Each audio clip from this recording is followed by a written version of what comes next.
Hello and welcome to a new series of Off Track. From now until the start of the season, BSCDA TV will bring you in-depth driver interview, exclusive new car reveals, virtual workshop tours, and we'll catch up with any breaking news where we can. I'm as excited to go racing as you. Fingers crossed that we'll be able to do so soon. Until that time, let BSCDA TV whet your appetite. My name is Jonathan Abbott and this is Off Track 2021.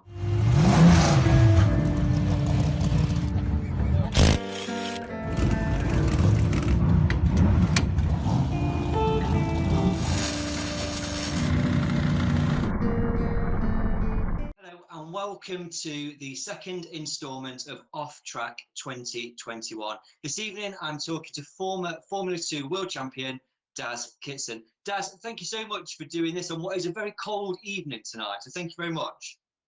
Yeah, I've got the heater on, trying to stay as loud as I can. As part of the Chase series, you donated a fantastic prize of a Formula 2 track day and then a visit to Kitson's bar. Unfortunately, we haven't been able to sort of get somebody to do the prize yet because of COVID. Has the bar had much use?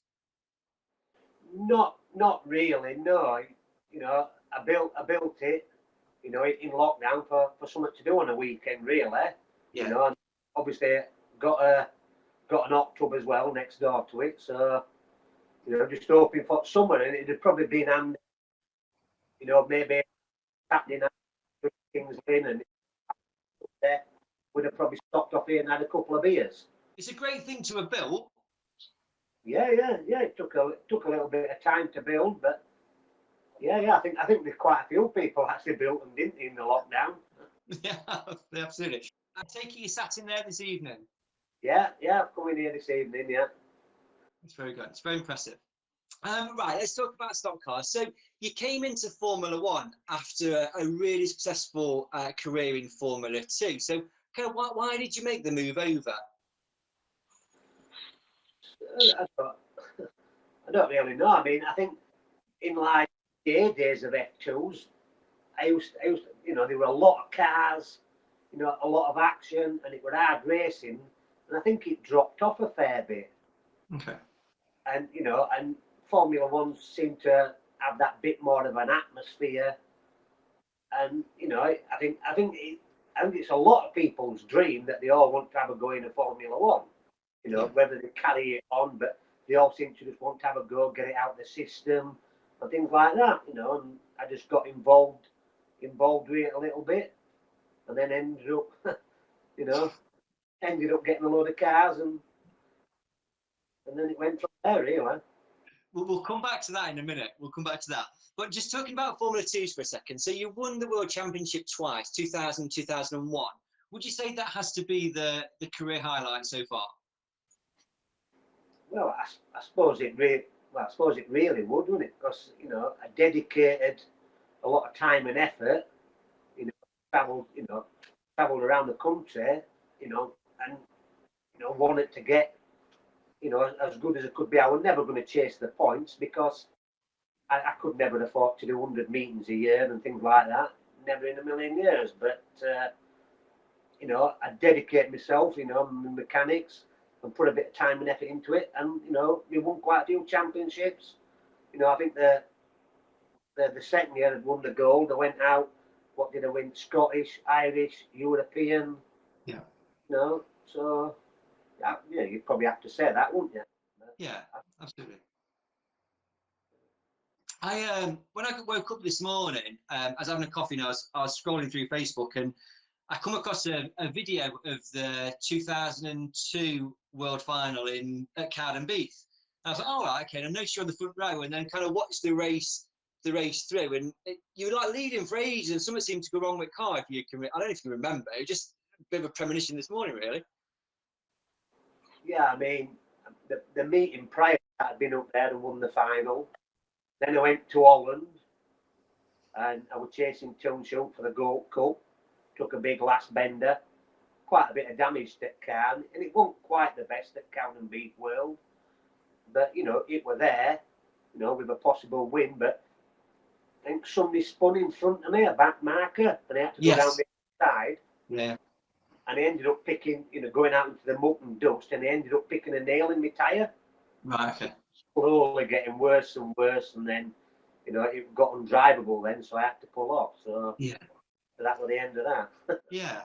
No, it's just quite bizarre. Do you know what I mean? I was like, don't really look at Formula 2 videos necessarily. I was like, scroll, oh, okay, I'll watch that. And yeah, there you go. Because I knew I was talking to you tonight. So, like I say, I don't particularly follow the Formula 2s, but when I've watched them when the Formula 1s have been on, sort of a while ago, you seem to, I don't know, what's the best way of putting it?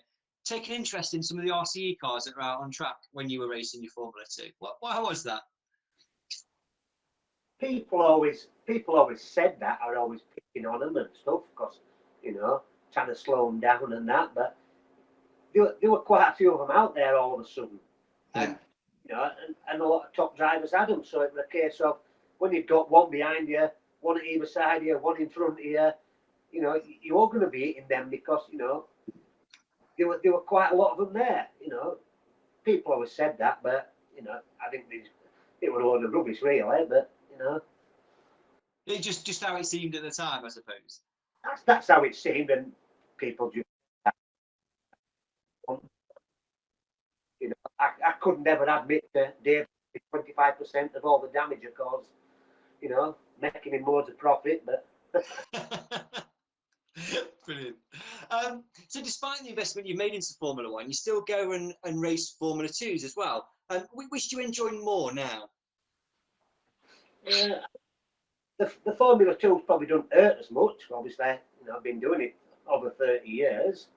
I do enjoy I still do enjoy the Formula 2s as well, but, I just go maybe where business takes me, sort of thing. Yeah. I've done a couple of Taunton's, like in this lockdown period, thoroughly enjoyed it. I haven't been down there for years.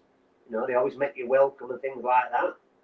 But I just go where, somebody might ring up one day and say, "Can I hire a car?" And if I've got a spare, I'll put that on and take it with me. Yeah. I don't know where I'm coming and going from one week to the next. It's kind of how it fits around, like you say, around the business side of stock cars. Yeah, obviously I did it, because I made it into a little bit of a business myself. So I've got to put, the hire cars on the customers first, and if I can tag along and maybe race myself, then I will do. Yeah. But, if somebody wants to hire all my cars, then I won't be racing. Yeah. Okay. And so racing both formulas, is there anything that you think Formula 1 could learn from Formula 2 and vice versa? I don't really know. I mean, I think the Formula 2s were a good thing when they probably sort of like copied the silver roof system. Yeah. In a way, because especially with Formula 2s, when you had like 100 meetings to be able to chase points, were probably, back in the day, I might have chased the points. I won it in the Outlaws a couple of times, but you were 25 meetings.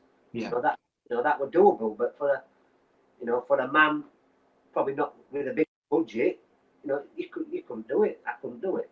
Yeah. So I think that was one good thing about, and probably Formula 2's maybe copied a bit off that, but I don't really know how else, but to be honest. Okay. Yeah, brilliant. Thank you. You mentioned the Outlaws there. So why did you go off and race Outlaws and then come back to Brisker? Well, I originally started in the Outlaws at the old Scunthorpe, Asheville, when Stuart Smith had it and Stuart Bamford. Good starting ground, when you're just learning before you take the bigger steps. And then, they've always been Outlaws about here and there, independent tracks and stuff. Yeah. But I won the final at Northampton, and it was a bit of a championship thing. And the scrutineer at the time decided that they checked my bumper height on track, which the tracks are up and down all over the place, and he took the win off me for it being 1.5 millimeters too high. Right. Okay. After 20-lap race, and I says, "Are you serious?" And he goes, "Yeah." And I couldn't even be bothered. I'm not one of them who'll throw my helmet across the room and steering wheel and scream and dance and shout. And I thought, if you're so pathetic to do that, you know, I could have probably pushed the car a couple of inches and it might have gone the other way. Yeah. Yeah. And it wound me up a little bit. And I thought, if you're so pathetic, you know, I don't want to be doing this. Okay. So then obviously somebody asked me about helping out and running the Outlaws. So, you know, started that off in, you know, had some good times in it. Yeah. I went and won the gold in it, which I always wanted to do in the first time round, which I never did. And, you know, so it was like, I think it was like on my bucket list, and I did it. So yeah, that was it really. And then then you came back to obviously to Bristol then, didn't you? So why was that, and why not stick with the Outlaws? Because I was like getting a little bit more involved with Formula Ones, helping, you know, with Bobby and things like that, and I ended up acquiring another car and stuff, and it was a case of like I couldn't do both. You want, you know, Yeah. you want out to run on both organisations, so Yeah. I packed that organisation in. Yeah. Okay, that makes sense. So a few years ago, the Outlaws did seem to be a real sort of growing formula, attracting a good number of drivers, possibly from Formula 2. So how do you view the Outlaws now, and do you ever think they could amalgamate with Bristol Formula 2 and create one formula, if you like? I mean, problem is the, you know, the Outlaws that we did, you know, they've probably thinned out a little bit now. You know, people have done it a little bit and moved on elsewhere, and but you've got Outlaws everywhere, haven't you? You've got them Swaffham, Ringwood, Yeah. Stanley, Brimley, Wharton. You know, they're all seems to be their own little clubs, and you know, some people are happy doing that, and I think it'll probably stay like that, to be honest. Okay. Yeah, that makes sense. Okay. So you mentioned around when you go off and race at, say, Taunton, it's to do because somebody wants to hire a car. So it's sort of building Formula 2 stock cars and that side of things kind of your main job, or is it just like a bit on the side? That's what you normally do? It's majority of my main job, you know, playing with, you know, a bit of fabrication. You know, I do a little bit of fabrication for people, you know, but majority of it is playing with, like, you know, circuit car, you know, race cars and stuff. Yeah. Short oval. Yeah. Okay. A standout moment for me in your Formula One career was that massive role you had at Hednesford in 2017. So, do you remember much about it, and did it hurt? Luckily, it didn't hurt. Yeah. A bit young, but you know, obviously, I used one of my 9 lives. Yes. Because, you know, less accident, you know, smaller accidents, people come out twice as bad. Yeah. You know, I think Danny Wayman hit me and ripped both his axles out of his car. Yeah. It could have been a fatal crash, that, but you know, luckily, you know, I come out a bit unscathed, really. Yeah. It was a huge role. It was. It was frightening being upside down, you know, looking at the cars coming at you. Yes. At the end of the straight, but you know, I can luckily, imagine. tell the tale. Yeah, absolutely. On a similar thread, I've heard a strong rumour that you like to dance on tables at speed weekends, and on one particular occasion you fell off said table. Did that hurt? No, because I was pissed. Well, I think it all started in the long bar in Holland. Okay. Obviously, I think it was the first time I'd ever been in the long bar, and you know, good party atmosphere, full of English people. And Pete Falding ended up dragging me up onto the table. He was already up there. I think old man Frank was, Shane Stevens, one of Stinkbury's lads, and we were all just dancing on the table. I think it stemmed from there then, and then when it come to speed weekends and one thing and another, for some reason, me and Pete ended up bloody dancing around together. So it's probably all his fault, really. Possibly. We're going to comment on this when it goes out, see if it is. Absolutely. So this is a leading question. How many Formula One stock cars do you currently own? At the moment, I've got 3 complete ones at the moment. Okay. Because quite often I've seen you buy a Formula One stock car and then it kind of goes up for sale a few weeks later or months later. So what's the reasoning behind that? I do it with Formula 2s all the time. I just, I buy them, and if somebody wants to buy any of the parts or whatever, it's just business really. Just being like a car salesman really, but doing it in stock car firm in terms. Yeah. So there seems to be quite a lot of interest in Formula One stock cars for this year, from people we've spoken to. Are you seeing that impact as well with what you do? Yeah, I've had quite a few phone calls about, hiring cars, but not just with ones, with twos and things. I think for some reason, I think in all formulas, I've even like been and looked at a couple of minis today, possible for daughter to have a race in. Yeah. But I think in general, I think a lot of people seem interested all of a sudden. Yeah. Whether it's the lockdown and people want to get out and do something, I don't know, but I think it's probably in all formulas there seems to be quite a bit of interest. Yeah, I think probably Bradford, especially with Formula Ones, and it possibly looks like they might be fixed with Formula Ones that, hopefully if we can get a good start early, it might turn out to be a cracking season. Yeah. Fingers crossed, absolutely fingers crossed. You've kind of touched on this already. So you are heavily involved in Bobby Griffin's racing. His current shell car is built and maintained by yourself. So how did that come about, and is the plan to continue that into 2021? It originally come about because he was dating my stepdaughter. Okay. And obviously, he'd be down here a little bit more, and then I started doing a little bit of work on his F2. And the plans were that they were always going to go into F1s eventually. Yeah.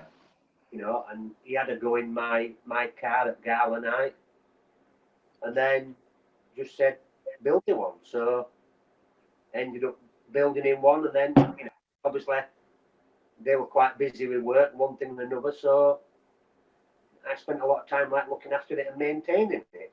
Yeah. For him, and then it's just carried on from there. There was a real view, I think, across the sport that Bobby's performance in a 2019 shootout kind of really put him up in that top six in the sport with the likes of Tom and Frank and stuff. Do you hold a similar view to that? Yeah, I would say I think he's been doing it a little bit. He's been getting good results, and I think he's grown in confidence and realised that he is good enough to run up there. We played with his car a little bit, and got him going better on sale. And then, he got a good package with Peter. Peter gave him a good tarmac car to race, and he went out and showed that he could do it on tarmac as well as sale. And I think now he's got that confidence and knows that he can, can run with some of the big boys. Yeah. And it's just a shame that he had to have, a break off because we're getting up there with the boys. Yeah. So. Because it was. Yeah, absolutely. I've spoken to quite a few people, and describing that really big step that it is to get from being very good to very, very good, and be kind of fighting for championships week in, week, sort of season in, season out. It's a big jump, isn't it? And kind of stay there. Yeah, it is, and to do it, it's a lot of hard work and dedication. Yeah. I did it years ago. When I were on top flight, and it's hard to maintain that. Like Gordon does. He has done for years, and probably what Speaky did in his day. There's a lot of hard work and dedication. I did it for a few years, but I just couldn't carry it on. You know what I mean? Where some people do. So do you get a lot of personal satisfaction from, obviously, it's your shell car that you built for Bobby, and you're helping him. Do you get satisfaction from seeing him do well? It's like, yeah, if I'm involved, in somebody's car, or I built a car, and they get a good result, I feel like I've got that result. Yeah. Yeah, absolutely. Makes sense. Thank you. So like a few other drivers, and you've already mentioned this, you've gone down the hire car route. So thinking specifically to do with Formula One, is there a particular reason for that? Yeah, I think it's probably business, really. Okay. So if I'm going and somebody wants to hire a car and I can take another one with me, you know what I mean? I can probably help pay for my costs and everything else to get there. Yeah. Do you think it's good for Formula Ones to have that hire car option? Yeah, I mean, because there's always them people that that just want to have a go, or probably can afford to have a go, but they've no chance of having all the machinery, and doing all the work on the cars and things like that. You know what I mean? So it does give them, an option to be able to do that. Yeah. And a lot of people that just want one-offs here and there, just to have a go to get it out of the system. Yeah. Brilliant. Okay. And thinking about, you've raced Formula 2s, raced Formula 1s, raced all over the country. Which is your favourite track and why? I would probably, you know, I would probably say realistic. I'd probably say Buxton, Okay. but and Northampton when it was tarmac. Yes. Okay. So why Buxton? It was probably when I lived in Yorkshire, it was probably one of my localist tracks, and I don't know because I think probably speed wise, I like bigger tracks for the speed. Yeah. That's why I like Hednesford because Yeah. you feel the speed of the car. You know what I mean? So Yeah. I don't know. I just seem to have a lot of fond memories from Buxton. And Yeah. Okay. And if you could bring back any track onto the Formula One calendar for 2021, what would it be, or which one would it be? well, luckily we've already got one good one back, but Yeah. I suppose it'd be nice to see Coventry back, but whether that would ever happen, I don't know. But I don't know. For some reason, Coventry just attracted a lot of spectators. I don't know Yeah. why. And yeah, I'd like to see that. That'd be nice to see that back at Northampton Tarmac. So you're not a fan of the Shell at Northampton then? No, not really. Whether I hear that there's been a bit of work done on there, whether it has got, it might have got a bit better. Yeah. We'll see what happens. But Are you looking forward to racing at Bradford again in 2021? hopefully, I think the way things are going, you might struggle to get a booking. Yeah. I've already got 2 or 3 cars hired out if they can get a booking already for that. Right. Okay. So, Yeah, it seems like it's going to be a real positive for the sport, and like you've already mentioned, a lot of interest, isn't it, in racing at Bradford? yeah, obviously, I think a lot of people over the years, they probably knocked Steve, but he could have just left the sport, gone away, and retired, and lived happily ever after, Yeah. having a nice, easy life on a beach somewhere in wherever. But he is obviously he loves his stock cars. He always has done. I mean, I used to live in the same village as Steve years ago, Okay. but he does put a lot of heart and soul into it. Yeah. Or hating. You're right. It's a huge investment, isn't it, in what is quite a difficult time at the moment. So yeah, all credit to him, absolutely. It's the amount of times on Facebook or whatever that you see people that talk like they could run tracks and they knew everything, how to do everything. I did a little bit of promoting with the Outlaws. Yeah. I won't make any money out of it, and one of the reasons why I probably left it as well, because I just couldn't do with the grief, and we were doing it as an hobby. Yes. And so I can imagine what grief a lot of these promoters do get. Yeah. So not something to go into when you retire, then, no? I'll just probably just keep going till I can, I suppose. Brilliant. So thinking about other drivers from other formulas, who would you like to see come in to race Formula One stock cars on a full-time basis? There's probably a couple that I'd probably like to come in and do it, but it's, you know, people have always said, you know, people keep wanting to see Gordon Moody in there. You know, I'd like to see, you know, probably 3 or 4 more good hard stock car drivers. Yeah. But like Diggy Smith would have been nice to see in there. He had to go in my hire car once. Yeah. But, you know, obviously, you know, I wish I could have probably started it 20 years prior. But, I don't really know, really. But because there's, you know, if you want to, there's a lot of people that come into it. But if you want to do it properly, it's a lot of hard work, money, and dedication. Yeah. You know, you need a good, you know, you need some good sponsors or whatever backing behind you. Yeah. Good people, mechanics. So you mentioned Diggy Smith. When I've asked the question to drivers in the past, his name has come up. Is it something that he enjoyed then when he was in your hire car, but actually it's not something for him to do full time? Yeah, I think his son just did it as a one-off for him. But I think it's probably one of them things like people do. They just want to have a go just to get it out of the system. Yeah. You know, I suppose he probably would do it again if somebody were willing to back him and sponsor him or whatever. You know what I mean? But you know. Okay. Yeah, it's a big commitment, is it, to make to come into Formula One, like you've said. So yeah. Okay. Listen, when you're sat on a caution and you look in your mirror, is there any driver that sat behind you that makes you give your belts a bit more extra tighten before we get going again?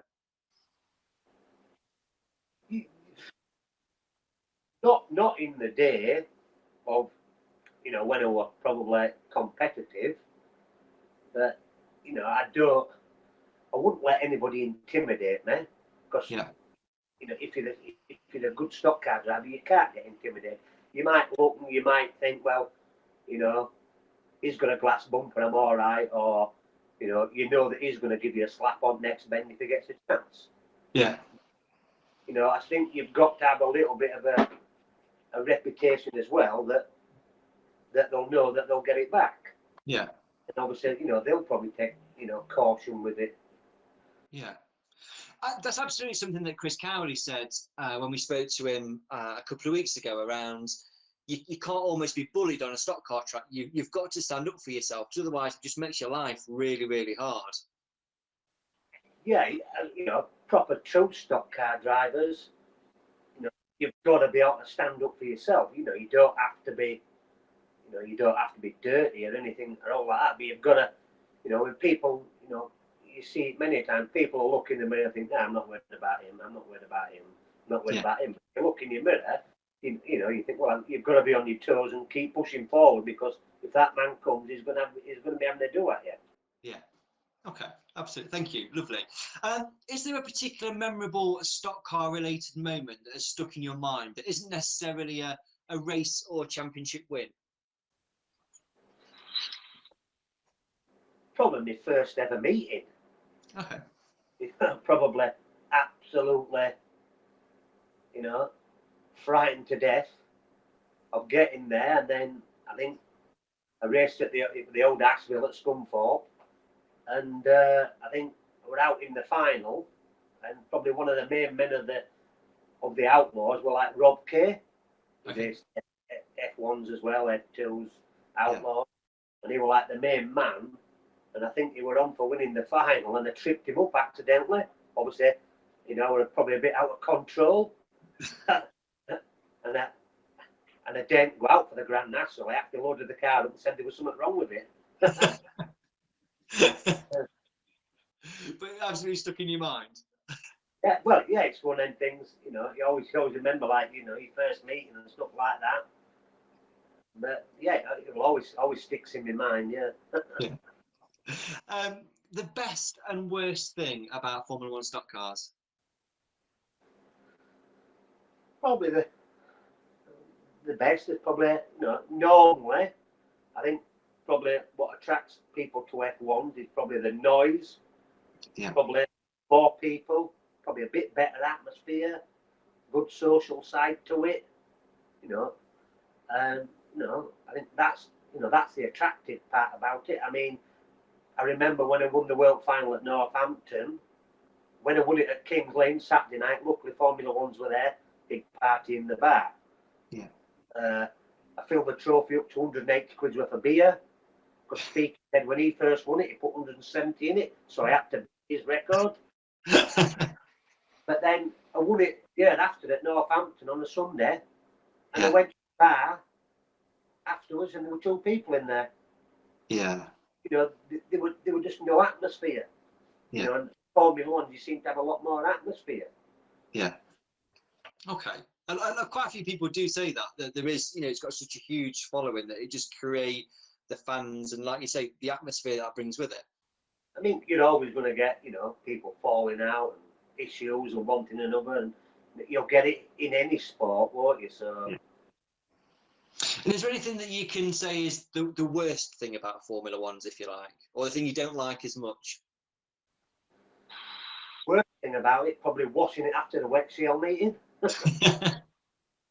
But, no, I don't. I can't think of anything bad to say about it. No, absolutely. Fixing it and how much money it costs, but it don't make a difference. If you didn't spend it on stock cars, you'd only spend it on something else, so you won't be any richer. No, absolutely right. You're absolutely right.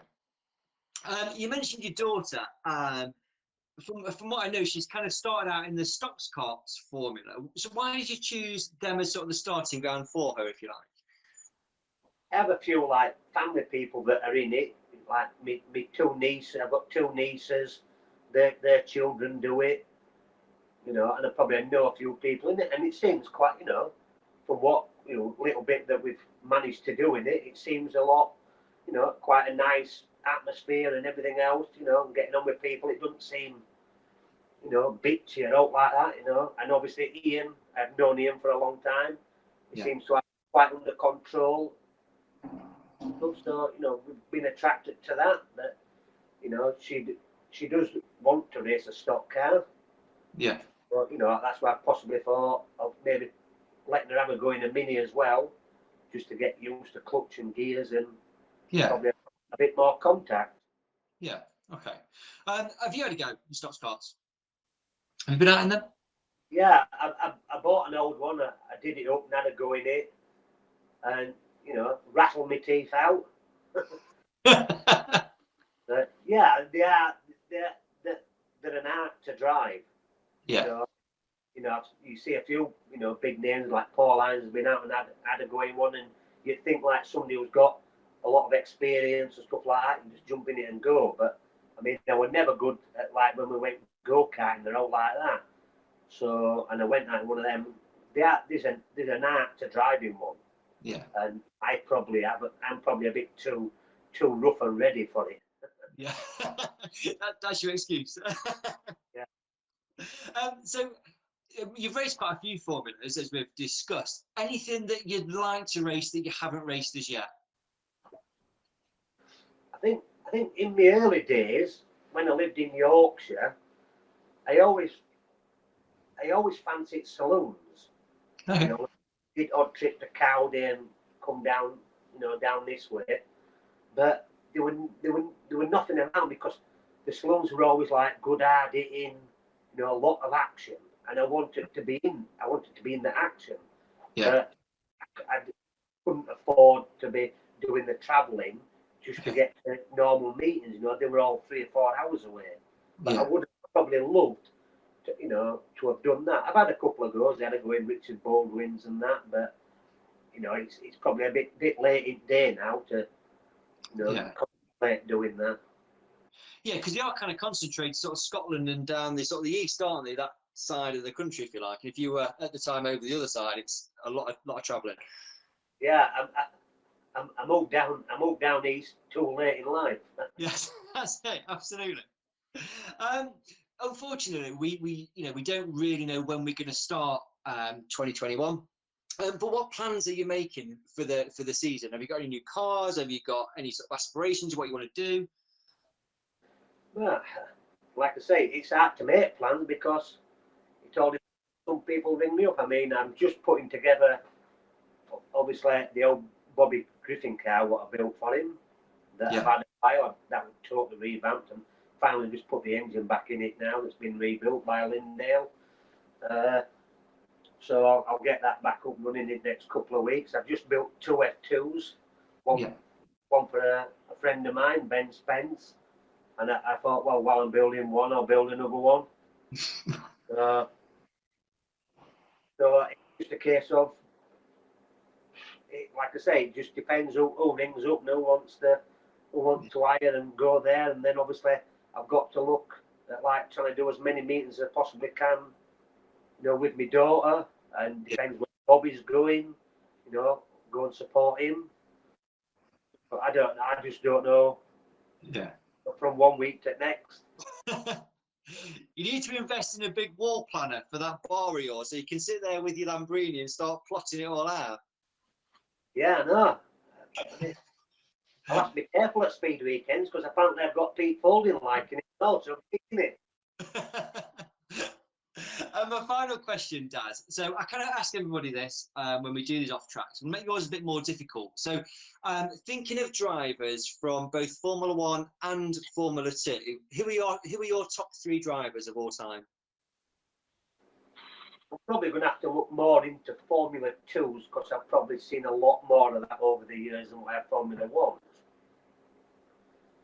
But, I suppose in my era, there were probably, I suppose I've got to look at my era, there's probably people in other eras that probably, good as well. But in my era, I suppose I spent most of my time racing with Speaker. Yeah. So, I probably have to put him up there, and he obviously went and did it in ones and twos. Yeah. And then probably Bill Batten. Yeah. For him to I think he won the world final. I never saw him in his heyday. I heard a lot about it. But then, and he was still winning regular up to 60-year-old, and he was still competitive from Superstar. I think he won the world at Barford, which is a really hard track to drive, at 57-year-old, and he still went on championships after that. So for somebody of that age, to be like up there at top flight, that it takes some doing, does that? Yeah, absolutely.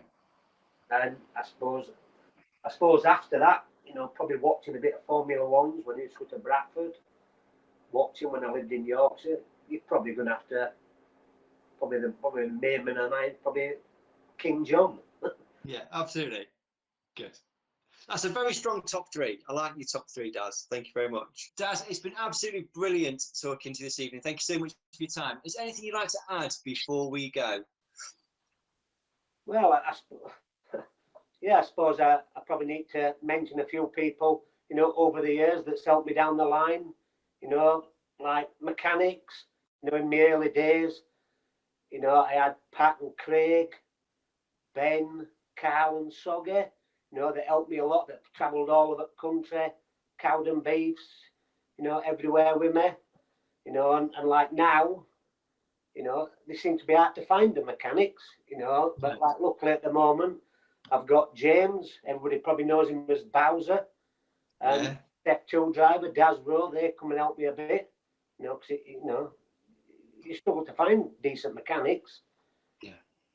And then obviously probably something like me big stars over here that probably helped me get to the top of my career were probably like Gordon Randall, sponsored me with a car, Redline Racing Engines, and, there were quite a few, I probably can't name them all, Richard Baldwin, Short Iron Exhaust, like now there's like Griffin Freight, Lindale Engines, I've had loads of little bits over the years, a few tyres here, a few £100 there, even, a few quid off Ian Higgins.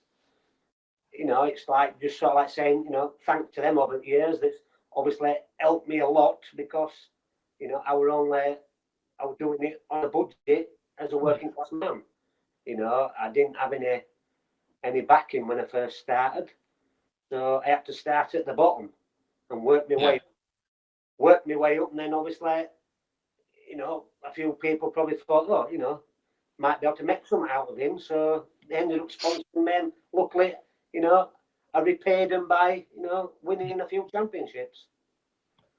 But like you said there, you know, without the help in terms of physical help and without the help from a sponsorship point of view, you couldn't have done what you've done.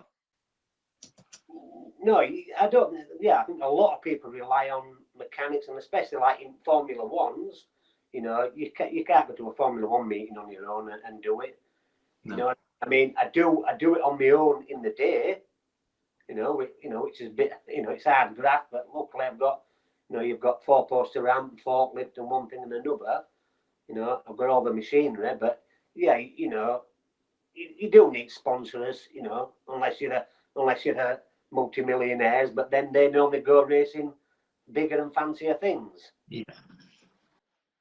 They don't want to get dirty in the pits at Sheffield, do they?